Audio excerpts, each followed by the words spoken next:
Salut! Salut tout le monde, c'est Hiroum, bienvenue aujourd'hui pour cette nouvelle vidéo, j'espère que vous allez bien depuis tout ce temps. Ça fait un sacré paquet de temps que j'ai pas sorti de vidéo, je pense que vous le savez, que vous l'avez vu, et que la plupart d'entre vous ne savent même plus qui je suis, et c'est normal. Enfin bref, peu importe, on se retrouve aujourd'hui avec la vidéo discussion, réaction au chapitre 119 qui est sorti il y a déjà un mois, et on va également réagir aux spoilers qui sont sortis sur le chapitre 120. Je vous invite, tous ceux qui ne veulent pas être spoilés avant de voir le chapitre, eh bien à ne pas rester jusqu'au bout de la vidéo, je repréviendrai quand ce sera la discussion sur ce chapitre 120. Mais pour ceux qui veulent quand même discuter du chapitre 119 malgré tout, je vous invite à rester. Ce chapitre 119 qui était exceptionnel, on va pas se mentir, mais de toute manière on approche de la fin du manga. A priori, la fin du manga devra arriver 2020, étant donné que la saison finale démarre fin 2020, donc le manga sera terminé avant. Je sais pas combien de chapitres il reste, je n'ai pas lu d'interview ou quoi, je sais pas s'il y a eu des infos qui sont sorties entre temps. En tout cas, on sait que ça va être très lourd et tout va être très condensé sur les prochains mois. Et on le voit au cours de ce chapitre parce que beaucoup de choses se sont passées et beaucoup de choses assez exceptionnelles et inattendues pour la plupart, des choses que j'aurais jamais prédit en réalité. Je m'y attendais pas du tout et j'ai trouvé ça excellent. Bref, ce chapitre commence avec Sig qu'on voit dans un état pitoyable. On le savait qu'il s'était fait toucher par tir d'artillerie, on savait pas à quel point il était impacté. On a vu l'état de son corps, il n'est pas forcément au mieux de sa forme. Mais on a quand même Eren qui va tenter le tout pour le tout, qui est dans une situation ultra compliquée également, puisqu'il a Reiner sur lui et aussi Porco qui sont là pour essayer de l'arrêter. Mais il va tenter de courir et de rejoindre Sig qui est tombé justement du haut du mur. Et ça va être compliqué. Ça va être très compliqué, étant donné que Eren va se faire dans un premier temps stopper par Porco qui va lui choper la jambe, puis ensuite Reiner qui va aussi l'intercepter, et la situation qui semblait complètement à leur avantage, à l'avantage des deux frères, eh bien se retourne contre. On a l'impression que tout est désespéré. On voit également que ça s'accélère de tous les côtés, c'est-à-dire pas forcément que pour Eren et Sig, mais également du côté de Mikasa et Armin, ou même de Pixis. Tout est en train de s'accélérer, les combats s'amplifient, s'intensifient, et c'est là qu'on sent qu'on est un peu à l'apogée de ce combat, même si beaucoup de révélations vont arriver dans le prochain chapitre, a priori le chapitre 120, et que l'action n'est pas terminée, mais on sent quand même qu'on arrive à une sorte de climax au niveau de cet affrontement, et je pense qu'on n'aura pas des chapitres par la suite aussi intensifs que celui-là, enfin j'espère que si. Dans les révélations également qui sont faites, même si nous le savions en tant que lecteurs, eh bien Porco apprend enfin pour son frère, le fait que son frère a fait en sorte que Reiner récupère le titan cuirassé pour que Porco puisse vivre. Bon voilà, ça a changé énormément sa mentalité et sa manière de voir Reiner, et c'est justement ce qui va l'influencer dans la suite de ce chapitre, c'est ça que j'ai trouvé aussi excellent, c'est que malgré le fait que toutes les infos vont très vite, que tout s'enchaîne assez vite, tout est cohérent du début à la fin, c'est-à-dire que chaque changement de personnalité, chaque changement psychologique de chaque personnage explique le choix qu'ils font dans la suite de ce chapitre. Et justement, en parlant de ces changements psychologiques qui vont avoir un impact majeur, on a Sig qui est sur le point, en voyant la situation totalement désespérée, en voyant Eren qui est en train de se faire maîtriser par deux autres titans, qui est au bout du gouffre, parce que malgré tout, Eren a quand même utilisé énormément de ses pouvoirs, et bien Sig décide de déclencher son cri et de pouvoir transformer tous ceux qui ont ingéré son liquide cérébrospinal, et bien les transformer en titans, qui en plus par la suite lui peut les contrôler. Sauf que Eren également le supplie, plutôt lui dit d'arrêter de ne pas lancer son cri à ce moment-là. Et ensuite, l'élément que j'ai trouvé excellent dans ce chapitre, et la chose que j'attendais absolument pas en réalité, c'est l'arrivée de Falco et de son frère, donc de son frère qui a un nom qui change à chaque fois quand je regarde une nouvelle traduction, donc je vais pas me lancer dans cette histoire, on s'en fout, qui justement arrive en suppliant Sig, donc qui était quand même le second de Sig, donc qui se connaissent bien, et c'est pour ça que le choix a été difficile pour Sig. Il arrive avec Falco dans les bras et il lui explique la situation, que Falco a également ingéré ce liquide cérébrospinal et que donc, s'il lance son cri, Falco va également se transformer en titan. La chose qu'il demande donc, et ce qui paraissait évident parce qu'il allait complètement compromettre le plan de Sig, il demande tout simplement à Sig d'attendre le fait que Falco et lui vont se barrer à une certaine distance histoire que le cri ne puisse pas les atteindre et que à partir de là, eh bien, il pourrait faire ce qu'il veut. On s'en fout. Fais ce que tu veux du moment que mon frère survit. Tu fais ce que tu veux. Et c'est justement là aussi que c'est très fort de la part d'Isayama parce que on voit dans la construction de ces cases et de ce chapitre que tout est axé sur les liens fraternels, que ce soit au niveau de Falco et de son frère, que ce soit Sig et Eren, mais aussi que ce soit de Porco et de son frère dont j'ai également oublié le nom, mais peu importe. C'est vrai que ça a été extrêmement fort au niveau des liens de fratrie et que chacun a sa vision et qu'on a l'impression que chacun arrive tout de même à comprendre les intentions des autres. C'est-à-dire qu'ils ont beau être dans les camps adverses, ils se comprennent malgré tout. Enfin bref, Sig, désemparé, fait le choix tout de même de lancer son cri et de transformer tous les Eldiens qui ont ingéré son liquide, c'est dégueulasse dit comme ça, mais bref, tous ceux qui ont ingéré son liquide cérébrospinal, eh bien, se transforment en titans grâce au cri de Sig. Et c'est violent parce que ça fait énormément de ménage, étant donné que la plupart des personnages que l'on pouvait considérer soit comme principaux, soit comme personnages secondaires très importants, eh bien, se font changer en titan. Et a priori, le changement inverse n'est pas possible, à moins d'ingérer un titan primordial et ensuite de reprendre sa forme humaine. Il n'y a pas vraiment moyen, donc ça veut dire que la plupart des personnages que l'on trouvait ultra importants sont tous décédés, et c'est ça qui est ouf. C'est-à-dire que tous les personnages que l'on suit depuis un très long moment, les personnages qui ont une importance énorme, finalement se font terrassé en une seule case. Donc la balance de ce conflit repenche dans l'autre sens, c'est-à-dire que Sig reprend l'avantage malgré son état déplorable. Et encore une fois, pas grand chose à décrire, juste dire que c'était exceptionnel. Mais donc tu as Falco qui se jette sur Reiner, qui l'empêche d'attaquer Eren, mais bon finalement voilà, il y a un affrontement entre tous ces titans là. On a du côté de l'artillerie également, donc Pique, qui avec Magat qui est à l'intérieur tire sur Sig, donc qui... Je dirais pas qu'il l'achève, mais en tout cas, le met encore dans un plus mauvais état. Et ensuite, on a Mikasa et Armin qui interviennent au niveau de l'artillerie, qui viennent justement défendre Eren. Et on a Reiner qui se retrouve dans une situation très compliquée, étant donné qu'il est à deux doigts de se faire bouffer par Falco, et décide finalement de se laisser faire, de se laisser bouffer par Falco, jusqu'au moment où il se fait sauver in extremis par Porco, qui est dans un état déplorable également, et qui, donc avec son titan mâchoire, décide à son tour de se laisser bouffer, plutôt que Reiner. Comme ça, Falco récupère apparence humaine, et donc le nouveau titan mâchoire n'est autre que Falco. Et c'est là que scénaristiquement, je me demande quelle importance ça va avoir, étant donné que depuis le début, on nous construit les personnages de telle manière à ce qu'on imagine que Falco hérite du cuirassé, et donc des souvenirs de Reiner, mais finalement, il va hériter des souvenirs et du pouvoir de Porco. Et donc, le fait de nous avoir laissé Reiner dans l'histoire, c'est qu'il va encore avoir un impact. Le fait de ne pas l'avoir tué maintenant, c'est qu'il va avoir un rôle très fort par la suite. Lequel, je ne sais pas. Mais il y aurait peut-être un moyen qui se rallie à nouveau au bataillon d'exploration, qu'il y ait quelque chose qui se fasse. Isayama avait l'occasion de le tuer, et de le tuer d'une manière propre, dans le sens où le personnage aurait eu son moment de gloire, il se fait bouffer de la manière assez logique, donc par celui qui était censé hériter du titan cuirassé, mais finalement on ne le tue pas. Donc c'est qu'il va avoir une importance cruciale. Et puis cette importance peut être aussi également en rapport avec Annie, puisque à chaque fois j'oublie de l'évoquer, mais Annie qui est toujours enfermée dans son cocon a priori, qui est caché je ne sais où au niveau de la capitale, donc...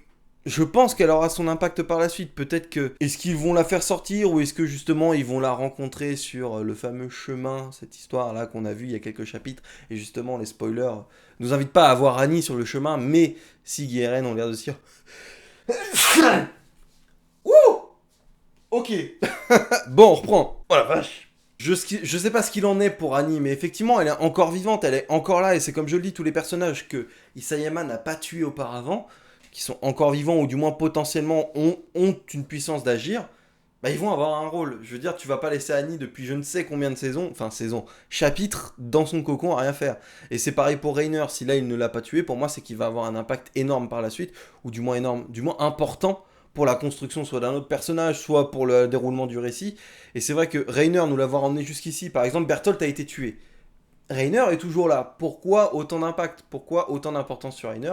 Donc je pense effectivement que ce personnage va encore avoir un gros rôle à jouer dans la suite des prochains chapitres et sur la fin du manga justement. Et puis on arrive sur la fin de ce chapitre, donc qui était rempli d'action. Il y a eu énormément de choses qui se sont passées. Pas forcément beaucoup de révélations, mais beaucoup de choses qui changent totalement la tournure que va prendre l'histoire. Étant donné que maintenant... la plupart des personnages principaux ont été changés en titans. On a donc Sig qui peut reprendre l'avantage. On a tout le bataillon d'exploration qui s'est rallié à la cause d'Eren maintenant. Enfin, tous ses amis de formation se rallient à nouveau à sa cause. Et puis surtout sur la fin de ce chapitre, tout le monde aide Eren. C'est-à-dire que donc Connie, Jean interviennent pour empêcher Reiner d'attraper Eren. Donc Eren est sorti de son titan, est en train de courir vers Sig. Et t'as deux doigts de le rejoindre. Mais tu as forcément Gabi qui était encore là, et qui de la manière de Sacha, c'est-à-dire que c'est vrai que là j'ai l'impression de voir une case où on voit Sacha, en mode sniper, tu vois, où bah voilà, hein. Vous avez vu ce qui s'est passé, je pense que de toute manière c'est un que je le rappelle, mais Eren qui se fait décapiter par une balle de sniper. Alors, beaucoup de théories ont subsisté, beaucoup d'histoires tournent autour de cette fameuse case. Déjà deux choses que je voulais relever, la première c'est que ça... les gens peuvent se plaindre de Gabi, mais le personnage est quand même très très bien écrit et est totalement cohérent avec ce qui se passe. C'est-à-dire que depuis le début, donc c'était la fille un peu qui est endoctrinée, voilà, c'est plus le terme. C'est-à-dire qu'effectivement, on lui a toujours fait pas croire, mais on lui a toujours expliqué depuis qu'elle est petite que les Eldiens insulaires, c'est que des monstres, c'est que des gens qui sont égoïstes, qui en ont rien à foutre de la gueule des autres. Et puis là, donc elle les a rencontrés, elle a bien évolué dans le bon sens, elle veut, au final, elle se rend compte que ce sont des humains comme les autres, et donc elle a complètement changé, et donc elle allait se rallier à leur cause, sauf que tu as Sig qui vient devant elle de transformer Falco en titan, même si nous on sait que Falco va revenir, mais voilà, Sig transforme Falco en titan devant elle, donc il est hors de question qu'elle se rallie à sa cause. Donc encore une fois, tout est assez logique, le fait que Gabi ait assisté à la scène, c'est pour nous mener finalement au fait qu'elle tue Eren, enfin qu'elle tue. C'est ça la question qu'on peut se poser. Est-ce que Gabi a réellement tué Eren? Je pense que il y a de fortes chances. Peut-être que Eren est comme Sig dans l'état dans lequel était Sig.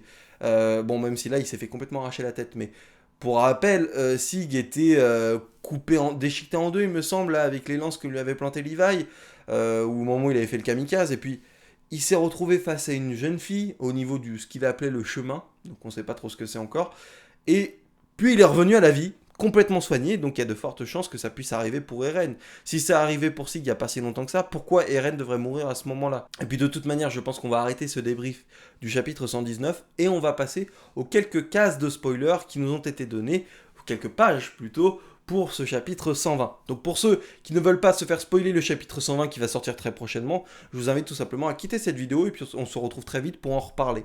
Pour les autres, eh bien, ce chapitre 120 va être exceptionnel. Va être exceptionnel en termes de révélation. Je pense pas en termes d'action, en tout cas d'après les petits spoilers que j'ai pu voir, mais en termes de révélation. C'est très difficile d'interpréter parce que moi, j'ai pas lu les textes, on m'a juste mis sur le Discord et je remercie encore Rafle58 qui met toujours des infos sur le Discord. N'hésitez pas à rejoindre le Discord pour être tenu au courant de tous les événements qui se passent autour de l'attaque des Titans. Rafle est toujours ultra actif, donc dans tous les cas, on est tenu informé dès qu'il y a la moindre sortie d'informations, que ce soit d'interview ou même encore une fois de spoiler, comme je disais. Et donc là, pas énormément d'informations sûres, j'attends effectivement d'avoir le chapitre avant de m'avancer davantage, mais en tout cas on voit énormément de pages extrêmement intéressantes. Et encore une fois, ça revient sur ce que je disais par rapport à cette histoire de chemin. Donc on a Eren, potentiellement Sig, ou peut-être le roi Fritz, je ne sais pas trop, on a du mal à déterminer, il n'a pas la tête complètement de Sig. En fait, il a pas la tête de Sig, ce perso, c'est ça que j'ai un peu du mal. Ou est-ce que tous les personnages qui atteignent le chemin ont les cheveux qui ont vachement poussé, ou je sais pas. Et qu'est-ce qu'ils viennent faire là? Qu'est-ce que Eren va apprendre au niveau de ce fameux chemin? Donc, ils ont l'air d'avoir une discussion assez importante. On voit également Eren qui se retrouve au niveau d'une fameuse plage avec la petite fille qui semble être effectivement Ymir. Alors, cette fille Ymir là, c'est celle que j'expliquais comme pour moi étant celle qui, dans les légendes, est la première détentrice du titan qui a séparé son pouvoir en plein de titans différents. Maintenant, quelle est sa véritable identité? Quel est son véritable pouvoir? Quelle est son implication dans l'histoire? Je pense qu'on va avoir énormément de révélations. Ça fait un moment qu'on en attend, hein, parce que depuis le chapitre où Sig s'est fait décapiter et que finalement il est revenu de nulle part avec une fille qui a remodelé son corps dans du sable, là on s'est demandé c'est quoi ce délire mystique. Donc effectivement, je veux savoir qui est cette fille, je veux savoir d'où vient son pouvoir et quel est son objectif effectivement aussi, puisque ce qui est assez surprenant, c'est que cette fille qui semble avoir à peu près tous les pouvoirs, enfin les pouvoirs les plus importants, et qui semble aussi avoir redonné vie à Eren, puisque sur un des spoilers, sur une des pages, il faudra voir avec le chapitre entier, il se trouve sur la même plage là où était Sig, et là où Sig s'est fait remodeler, et il est avec cette petite fille. Donc maintenant, qu'est-ce qui va se dire, qu'est-ce qui va se faire, je ne sais pas. Mais en tout cas, c'est le cas. Alors d'après quelques infos, a priori, les frères Yeager utilisent le chemin pour aller voir Grisha dans leurs souvenirs. On aurait un grand-père Ackerman qui parlerait de Mikasa et que Grisha aurait engagé les brigands pour tuer les parents de Mikasa. Et pour que Eren ait un garde du corps. Alors ça, c'est une autre info théorique, encore une fois, là, que je peux lire sur le Discord. Après, voilà, faudra voir ce que ça donnera dans le chapitre. L'idée serait que, bon, il y a un grand-père Ackerman qui parle de Mikasa, mais que Grisha aurait engagé les brigands qui ont tué les parents de Mikasa pour que Eren puisse avoir un garde du corps, comme on disait, Mikasa qui est un peu son garde du corps. Est-ce qu'on y croit, est-ce qu'on n'y croit pas? Bon, je pense qu'il faut juste attendre que le chapitre sorte pour en être certain, mais ça pourrait être intéressant de voir ça, et intéressant de voir que encore une fois, tout ceci était planifié depuis le début et que je pense que effectivement cette histoire de chemin, cette histoire de plan. Alors le plan en fait de vouloir éradiquer tous les Eldiens, j'ai un peu du mal à le comprendre. Peut-être qu'on nous expliquera vraiment les tenants et les aboutissants par la suite pour d'autres personnages, parce que bon, c'est Sig qui s'est mis ça en tête, mais ils ont accédé au chemin, donc ils ont accédé peut-être à la véritable volonté d'Ymir, la première Ymir, cet esprit bizarre là qu'on sait pas vraiment qui c'est, cette petite fille. Je suis vraiment ultra perplexe mais ultra impatient de lire ce chapitre parce que je pense qu'il va être exceptionnel. Là encore une fois on va être face à l'un des meilleurs chapitres, voire le meilleur chapitre de l'Attaque des Titans en termes de révélation. Ça va vachement s'éloigner quand même du délire plus terre à terre qu'il y avait dans les derniers chapitres avec quand même des camps qui s'affrontaient, les titans qui sortaient pas de nulle part, il y avait quand même une raison biologique on va dire, voilà. Bon, là, on va partir sur un délire un petit peu plus mystique, mais je me demande si ça va être tout de même justifié par des pseudo-sciences, tu vois ce que je veux dire. Donc, je sais pas, j'ai hâte en tout cas, je suis pressé de lire ce chapitre, ça va être ouf, ça va être dingue, je sais pas ce que vous en attendez. Néanmoins, j'espère que cette vidéo vous a plu, j'espère que les discussions comme ça vous plaît également. On se retrouve de toute manière très vite pour parler du chapitre 120, et puis on se retrouve également très vite pour de nouvelles vidéos, que ce soit sur cette chaîne manga, mais également d'autres concepts que je souhaite lancer prochainement. En tout cas, je vous laisse, je vous remercie, prenez soin de vous, et à très bientôt pour une nouvelle vidéo.